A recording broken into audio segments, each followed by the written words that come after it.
Hey there, tonight I just want to share an experience that we had with our son. Our son is 6 year old, he's turning 7 in the beginning of June.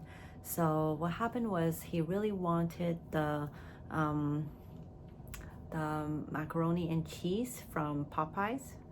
And so my husband went to get Popeyes, which is a fried chicken for those of you who are not in Canada. And part of the side dish is the macaroni and cheese, so he went to get it. But we didn't want to get so much of the family size pack, so he got a smaller size pack, which meant the macaroni and cheese was so little. And we didn't realize that until we got home to start eating. And of course, my son was really upset about that because he really wanted to have the macaroni and cheese. So throughout the entire time, he said, I just want to have my macaroni and cheese. I want you to get it. I want you to go and buy it right now. And we kept saying, we're sorry. We know you're disappointed. And he just kept asking us to get it right now. And there's no backing out. And so I let him cry out a little bit. And at the end, I did negotiate it with him. I said, today I will let you have ice cream. I would like to say we're really sorry because I knew how much you wanted it from last night.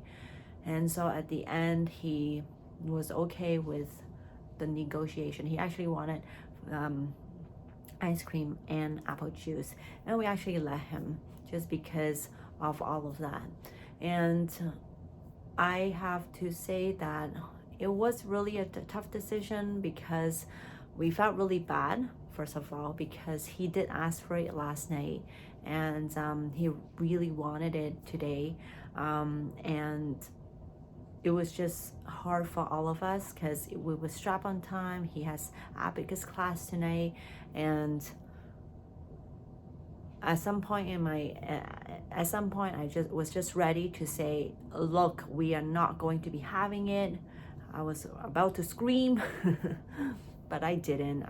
But I was really firm. I said, we are unfortunately not able to do this, and let's see what we can do to make it feel better.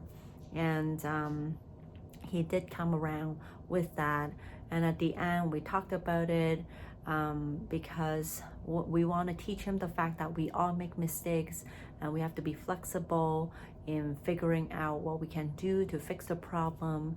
And so that was just something that happened in our life today, and just sharing with you what we did to deal with the situation. And I know it may or may not work for you, and also depending on how you have been communicating with your child, right?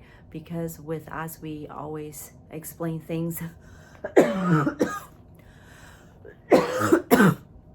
explaining things to our son afterwards, and we know that if we give him a little bit of time, he will understand. So and he's very good with processing his emotions.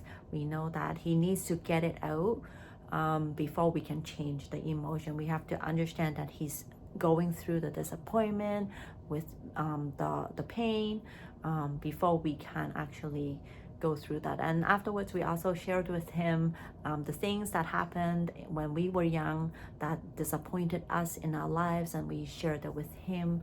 So he actually understood that. So, and we also thanked him at the end of the night for learning about how to process this, and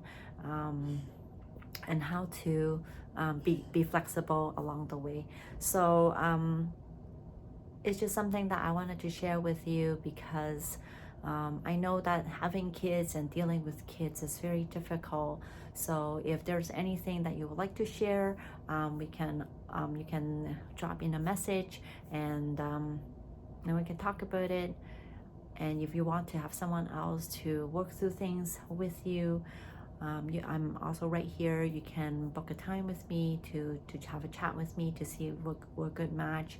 A lot of times what our kids are doing, it triggers us because there's a lot of pain and hurt and feelings that we have to also deal with ourselves to figure that one out. So to deal with our own hurt and emotions, in order to help our kids to deal with theirs. So it's a lot of this back and forth. So thank you very much for watching. Until next time.